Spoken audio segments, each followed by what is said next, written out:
Assalamualaikum warahmatullahi wabarakatuh. Salam sejahtera untuk kita semua. Om Swastiastu, Namo Buddhaya, salam kebajikan bagi seluruh mahasiswa program Kampus Merdeka dimanapun kalian berada.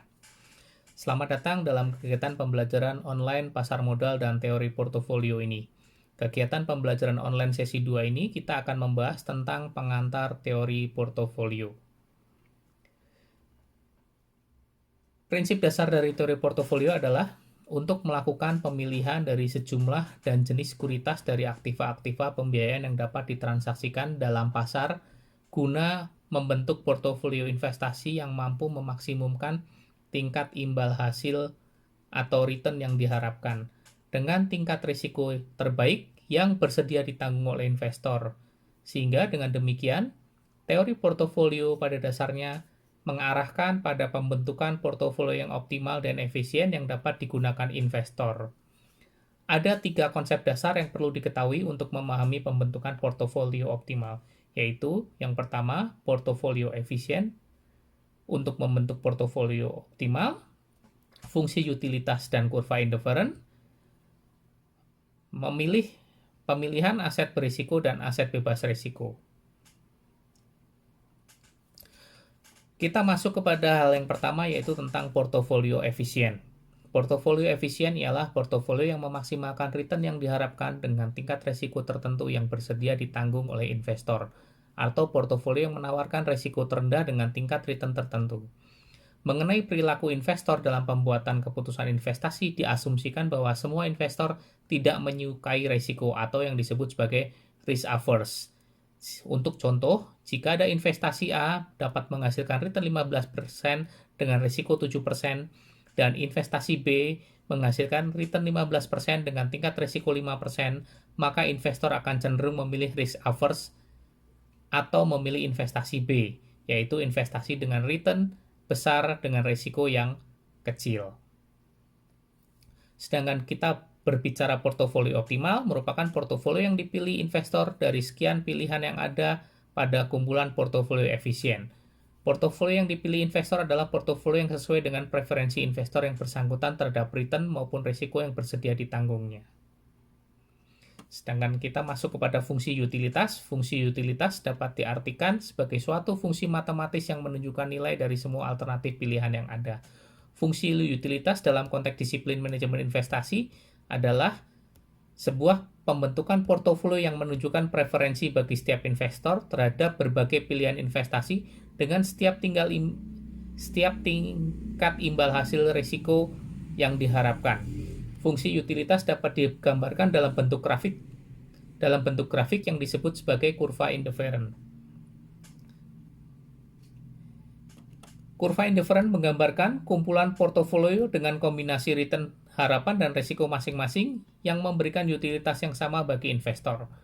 Kemiringan atau slope positif kurva indifferent menggambarkan bahwa investor selalu menginginkan return yang lebih besar sebagai kompensasi atas risiko yang lebih tinggi. Berikut ini adalah gambar kurva indifferent.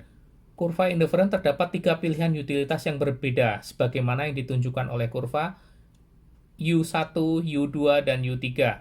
Sementara itu, garis vertikal menunjukkan besaran imbal hasil yang diharapkan dan garis horizontal menunjukkan besaran tingkat risiko yang diharapkan. Setiap kurva utilitas menggambarkan suatu alternatif kumpulan portofolio dengan tingkat imbal hasil yang diharapkan dan risiko masing-masing. Setiap investor akan memiliki preferensi yang sama terhadap semua titik dalam satu kurva indifferent, karena setiap titik yang membentuk kurva indifferent akan menunjukkan besaran tingkat imbal hasil yang diharapkan dan risiko dari setiap investor. Kemiringan slope kurva yang positif dari setiap kurva indifferent menunjukkan setiap investor menghendaki imbal hasil yang lebih tinggi atau besar seiring dengan naiknya risiko sebagai kompensasi atas peningkatan risiko yang akan dihadapi investor. Maka investor juga menghendaki imbal hasil yang tinggi juga. Semakin jauh indifferent dari garis horizontal, semakin tinggi utilitas dari setiap alternatif bagi setiap investor. Sehingga dengan semakin tingginya utilitas suatu alternatif, maka tingkat imbal hasil yang diharapkan dan risiko dari alternatif tersebut juga bertambah besar. Aset bebas risiko. Aset bebas risiko adalah aset-aset pembiayaan yang tingkat imbal hasil aktualnya dapat dipastikan pada saat suatu investasi dilakukan, diikuti dengan besaran varian imbal hasil sama dengan nol. Misalnya obligasi jangka pendek yang dikeluarkan oleh pemerintah. Di Indonesia, seringkali kita mengenalnya dengan sertifikat Bank Indonesia atau SBI, atau bisa juga obligasi retail atau ORI. Sebagai contoh dari aset-aset pembiayaan yang bebas risiko, yaitu jika seorang investor membeli SBI 6 bulan dengan tingkat bunga 15%, maka dapat dipastikan bahwa investor akan mendapatkan imbal hasil sebesar 15% pada saat sertifikat Bank Indonesia tersebut jatuh tempo. Namun demikian, perlu dicatat bahwa akan berbeda kasusnya jika investor membeli obligasi pemerintah dalam jangka panjang, misalnya membeli obligasi WIKA yang umurnya 10 tahun. Meskipun pihak emiten dalam hal ini berjanji akan membayar bunga sebesar 10% per tahun selama 10 tahun, namun demikian investor harus siap menanggung adanya risiko kerugian atas penurunan harga obligasi pada saat terjadinya kenaikan bunga pasar yang berlaku selama 10 tahun ke depan. Sehingga kesimpulannya, semakin panjang jangka waktu suatu obligasi, maka semakin terekspos harga obligasi tersebut atau terdapat eksposur terhadap perubahan tingkat bunga yang berlaku. Berikutnya masuk terhadap model portofolio Markowitz. Henry Markowitz mengungkapkan teori portofolio modern pada tahun 1952, di mana terdapat risiko investasi dan risiko investasi tersebut dapat diperkecil melalui pembentukan portofolio yang efisien, sehingga risiko lebih rendah daripada risiko masing-masing instrumen investasi, misalnya saham. Yang membentuk portofolio tersebut, dalam hal ini, investor dapat menyiasati permasalahan tersebut dengan melakukan diversifikasi atau melakukan sebuah pembentukan portofolio. Portofolio dalam investasi didasarkan dari upaya investor untuk dapat mengoptimalkan dana yang diinvestasikan agar memperoleh keuntungan optimal dengan risiko rendah yang dapat diterima oleh investor tersebut. Teori portofolio dengan model Markowitz ini didasari oleh tiga asumsi yaitu periode investasi tunggal, misalnya 1 tahun, dan tidak ada biaya transaksi, serta preferensi investor hanya berdasar pada return yang diharapkan dan besaran risiko yang dapat diterima oleh investor tersebut. Memilih portofolio optimal. Pemilihan portofolio dengan pendekatan Markowitz didasarkan pada preferensi investor terhadap imbal hasil yang diharapkan dan risiko setiap pilihan investasi dalam portofolio masing-masing. Portofolio efisien adalah portofolio yang menyediakan imbal hasil yang maksimal bagi investor dengan tingkat risiko tertentu atau portofolio yang memberikan risiko terendah pada tingkat imbal hasil tertentu. Sedangkan portofolio optimal adalah portofolio yang dipilih investor dari sekian banyak pilihan yang ada dalam portofolio yang efisien. Dalam memilih portofolio optimal, kita harus melihat berbagai macam bagian yang mendominasi, ya. Karena bagian-bagian tersebut mampu menawarkan tingkat return yang lebih tinggi dengan risiko yang sama dibandingkan bagian yang lainnya. Sehingga pemilihan portofolio optimal didasarkan pada preferensi investor terhadap return yang diharapkan dan risiko yang ditunjukkan oleh kurva indifferent. Berikut ini adalah salah satu bentuk gambar dari kurva indifferent di mana di dalamnya investor dapat memilih portofolio optimal. Namun demikian, pemilihan portofolio optimal tetap didasarkan pada preferensi investor terhadap imbal hasil yang diharapkan dan tingkat risiko yang ditunjukkan oleh kurva indifferent berikut ini. Kurva indifferent ini menunjukkan kumpulan portofolio yang tersedia bagi investor. Namun bagian yang ditunjukkan oleh investasi B, C, D, E adalah permukaan yang efisien atau yang disebut sebagai efficient frontier. Apa yang dimaksud dengan efficient frontier? Yaitu aset-aset yang membentuk portofolio yang efisien, di mana bagian B, C, D, E adalah merupakan yang mendominasi atau yang lebih baik dibandingkan titik A, G, H. Karena bagian B, C, D, E mampu memberikan tingkat imbal hasil yang lebih tinggi dengan risiko yang terbaik dibandingkan dengan bagian A, G, H. Salah satu titik kombinasi portofolio yang dipilih investor dari garis B, C, D, E disebut sebagai portofolio optimal.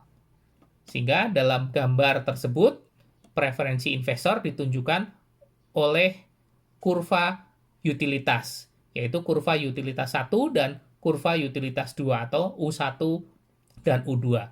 Selanjutnya, kurva indifferent investor bersinggungan dengan permukaan yang efisien pada titik D1 ya, atau D. Yang artinya bahwa portofolio D adalah portofolio yang optimal karena memberikan tingkat imbal hasil yang diharapkan dengan tingkat risiko yang sama serta sesuai dengan preferensi investor yang bersangkutan. Di dalam investor melakukan pemilihan aset yang optimal, investor diharapkan dapat membuat keputusan yang disebut sebagai asset allocation decision. Keputusan ini menyangkut pemilihan kelas-kelas aset yang akan dijadikan sebagai pilihan investasi dan juga beberapa bagian dari keseluruhan dana yang dimiliki investor yang akan diinvestasikan pada kelas aset tersebut. Bagian dari dana yang diinvestasikan pada setiap kelas aset tersebut akan diberikan porsi dana atau bobot dana, di mana masing-masing bobot dana tersebut biasanya berkisar antara 0% sampai dengan 100%. Berikut adalah gambaran kelas-kelas aset yang optimal. Kelas aset ini adalah pengelompokan aset-aset berdasarkan jenis-jenis aset seperti saham, real estate, sekuritas asing, emas, dan sebagainya. Terlihat beberapa kelas aset. Dari setiap kelas aset memiliki banyak kelompok sekuritas dan aset nyata yang dapat dipilih oleh para investor. Pertanyaannya, apakah investor harus memilih semua kelas aset atau beberapa kelas saja? Hal tersebut yang mendasari investor harus membuat keputusan yang disebut sebagai asset allocation decision, yaitu keputusan ini menyangkut pemilihan aset yang akan dijadikan pilihan investasi dan beberapa bagian dari keseluruhan dana yang dimiliki investor akan diinvestasikan kepada beberapa kelas aset tersebut.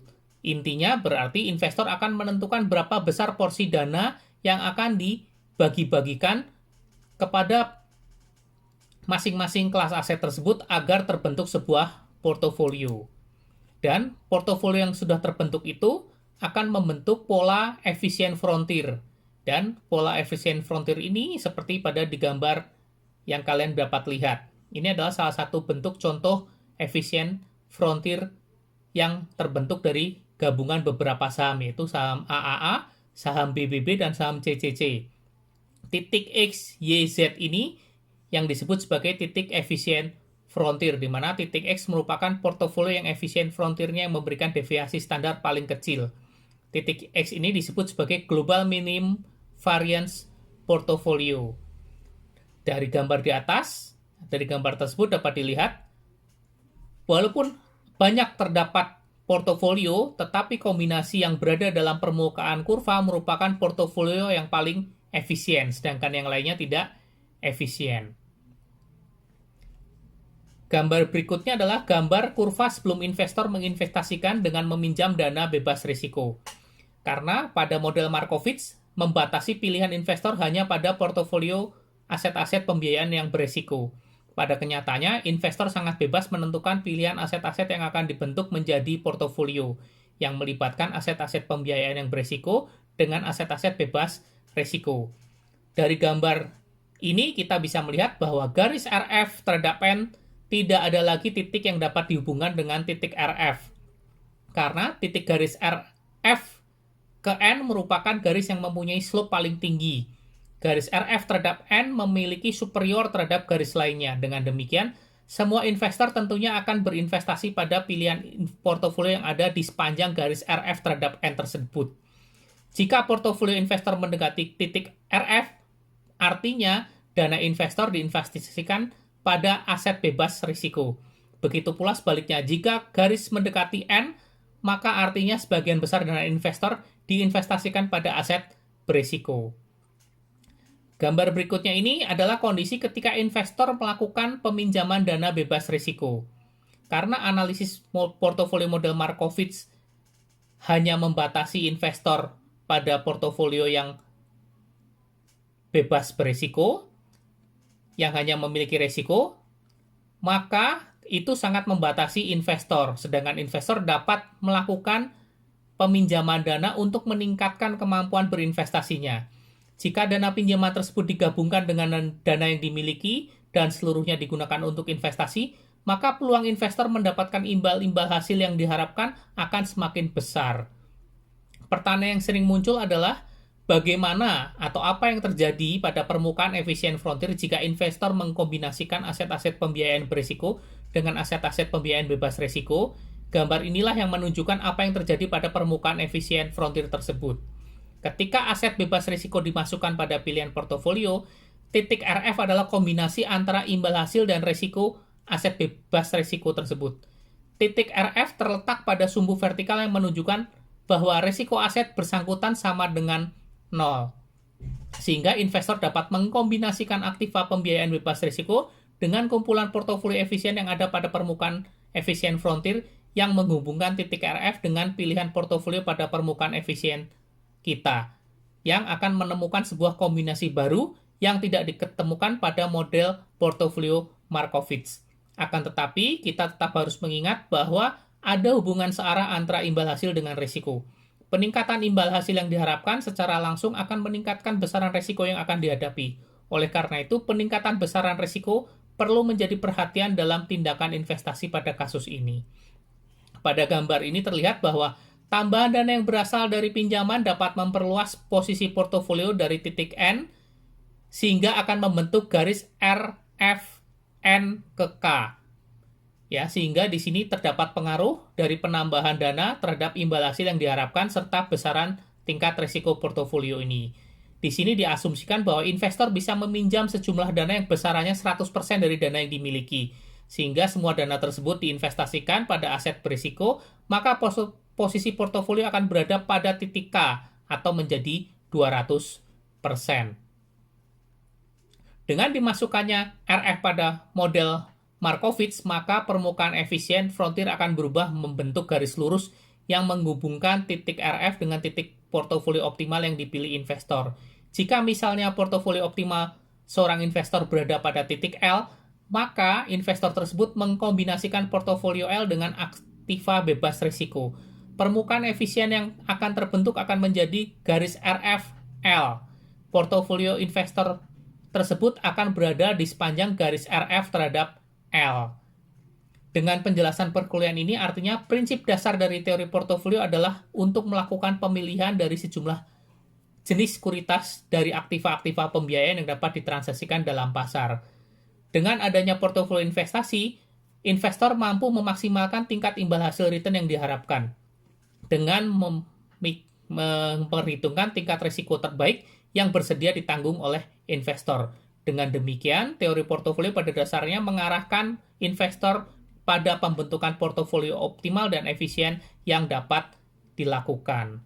Selanjutnya, mengenai latihan soal dapat dilihat pada modul pembelajaran. Diharapkan para mahasiswa dapat selalu partisipasi untuk mengikuti pembelajaran online Kampus Merdeka ini dengan membaca modul, melihat video materi, dan mengerjakan tugas kuis yang telah disediakan di forum pada Kampus Merdeka. Sekian untuk perkuliahan sesi 2 ini. Terima kasih. Wassalamualaikum warahmatullahi wabarakatuh.